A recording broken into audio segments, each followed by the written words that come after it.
विक्रम की बात हवा में एक पहेली की तरह तैर रही थी। हथियार ऑर्किड था, लेकिन कैसे? रिया ने अविश्वास से पूछा। और कातिल ने एक क्लिक से हत्या की? अर्जुन ने अपना टैबलेट लगभग नीचे रखते हुए कहा। सर, ये किसी साइंस फिक्शन फिल्म जैसा लगता है। घर का फायरवॉल दुनिया के सबसे एडवांस सिस्टम में से एक था, उसे कोई हैक नहीं कर सकता। कातिल ने सिस्टम को हैक नहीं किया अर्जुन, विक्रम ने शांति से समझाया। उसने सिस्टम का ही इस्तेमाल किया। उसने घर की ताकत को ही उसकी कमजोरी बना दिया। विक्रम ने अपनी थ्योरी सामने रखी। सोचो, अविनाश ओबेरॉय अपने स्टडी रूम में अकेले हैं। वो अपनी नई स्मार्ट वॉच पर अपनी हार्ट रेट देख रहे हैं, जो उनकी आदत थी। अचानक स्टडी रूम के एयर वेंट यानी हवा निकलने की जगह से एक अदृश्य गंधहीन हवा का झोंका आता है। यह हवा नहीं, बल्कि उस एकोनिटम ऑर्किड का बारीक पराग, पोलन है। ओबेरॉय उसे सांस के जरिए अंदर लेते हैं और कुछ ही मिनटों में जहर अपना काम करना शुरू कर देता है। उनका दिल काम करना बंद कर देता है। कोई निशान नहीं, कोई सबूत नहीं। लेकिन पराग वेंट तक कैसे पहुंचा? रिया उलझन में थी। उसी 2 सेकंड के एरर में, विक्रम ने कहा। वो एरर नहीं, एक कमांड था।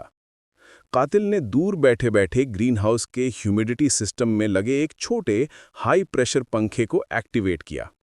उस पंखे ने ऑर्किड के जहरीले पराग को हवा में उड़ाकर सीधे मुख्य वेंटिलेशन सिस्टम में धकेल दिया। और घर की एआई माया, जिसे घर की हवा को हमेशा ताज़ा रखने का निर्देश था, ने खुद ही उस जहरीले पराग को बड़ी मेहनत से स्टडी रूम तक पहुंचा दिया। अर्जुन और रिया सन्न रह गए।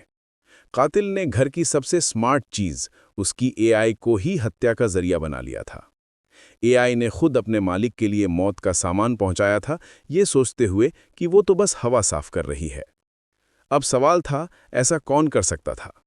किसके पास इतनी तकनीकी जानकारी और ओबेरॉय के घर के सिस्टम का इतना गहरा ज्ञान था?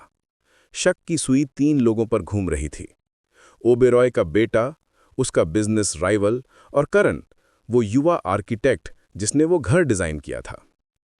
ये जरूर बिजनेस राइवल का काम है, अर्जुन ने अपनी राय दी। उसने किसी इंटरनेशनल हैकर को हायर किया होगा। या फिर बेटे का काम है, रिया ने कहा। पैसे के लिए लोग कुछ भी कर सकते हैं। उस इंसान को ढूंढो जिसने पिंजड़ा बनाया है। वही जानता है कि दरवाजा कहां से कमजोर है। मुझे उस आर्किटेक्ट करण के बारे में सब कुछ बताओ। विक्रम का दिमाग कह रहा था कि ये काम किसी बाहरी हैकर का नहीं, बल्कि किसी अंदर वाले का है जिसे सिस्टम की आत्मा का पता था। उन्होंने रिया से करण की निजी जिंदगी और माली हालत के बारे में पता लगाने को कहा। वहीं अर्जुन को उन्होंने उस घर के एआई सिस्टम के लाखों लाइनों के कोड को फिर से जांचने का काम दिया। कोई छिपा हुआ रास्ता, कोई बैकडोर जरूर होगा, विक्रम ने कहा। जांच के दौरान एक मजेदार वाकया हुआ। विक्रम ने घर की एआई को कमांड देने की कोशिश की। उन्होंने एक सोफे पर बैठकर रोबदार आवाज में कहा, माया, 1 कप ब्लैक कॉफी बनाओ। जवाब में घर के सारे स्पीकर पूरी आवाज में बज उठे और एक पुराना पंजाबी पॉप गाना बजने लगा, तुनुक तुनुक तुन। विक्रम बुरी तरह चौंक कर अपनी जगह से उछल पड़े। अर्जुन और रिया बड़ी मुश्किल से अपनी हंसी रोक पाए। विक्रम ने झेमते हुए कहा, शायद ये मेरे कमांड को ठीक से समझ नहीं पाई। सर, आपने प्लीज नहीं कहा, अर्जुन ने शरारत से कहा। अगली शाम टीम फिर से विक्रम के घर पर इकट्ठा हुई। अर्जुन और रिया दोनों के हाथ बड़ी कामयाबी लगी थी। रिया ने पहले अपनी खोज बताई। करण, वो आर्किटेक्ट, बुरी तरह कर्ज में डूबा हुआ है। उसने हाल ही में क्रिप्टो करेंसी में अपना सारा पैसा गंवा दिया है।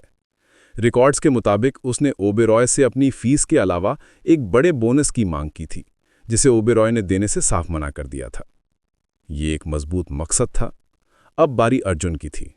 वो उत्साहित लग रहा था। सर, आप सही थे। कोड में एक बैकडोर है। ये कोई हैकिंग कमांड नहीं है। ये है इमरजेंसी वेदर प्रोटोकॉल के नाम से छुपाया गया। करण ने ओबेरॉय को बताया होगा कि यह सिस्टम घर को किसी तूफान या खराब मौसम से बचाने के लिए है, लेकिन असल में ये ग्रीन हाउस के पंखे को मेन वेंटिलेशन से जोड़ने का एक गुप्त रास्ता था। इसे सिर्फ एक स्पेशल एन्क्रिप्टेड सिग्नल से ही एक्टिवेट किया जा सकता था।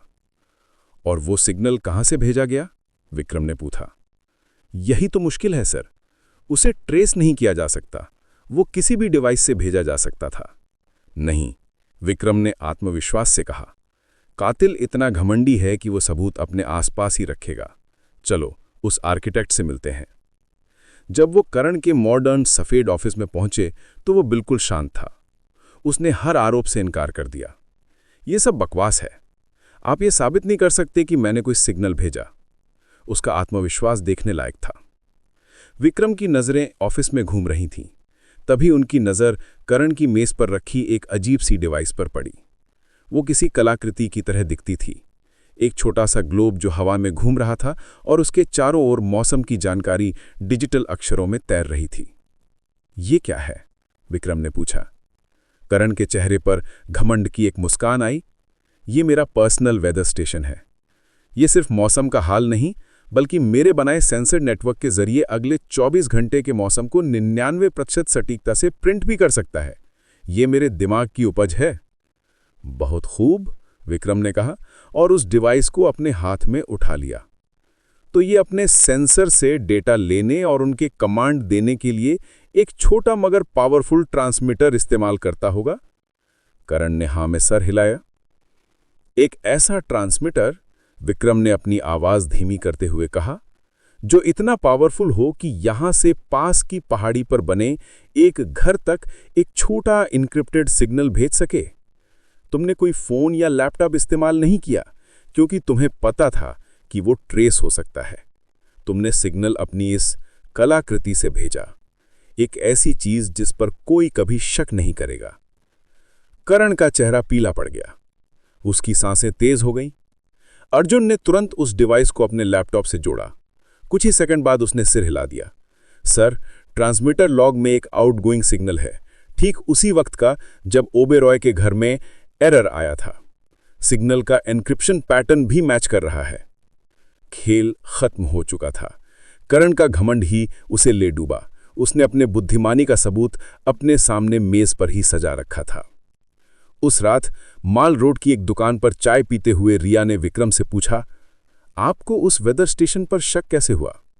विक्रम ने मुस्कुराते हुए कहा, जब कोई हत्यारा अपनी बुद्धिमानी का ढिंढोरा पीटता है तो वो सबूत जरूर छोड़ता है।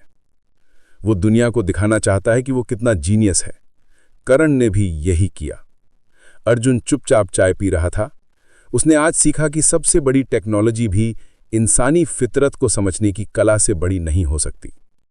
शैलगढ़ पर रात उतर रही थी। बर्फ की हल्की फुहारें शुरू हो चुकी थीं, जैसे आसमान इंसानों के बनाए जालों पर पर्दा डाल रहा हो। लेकिन विक्रम जानते थे कि हर पर्दे के पीछे एक नई कहानी इंतजार कर रही होती है। जारी रहेगा।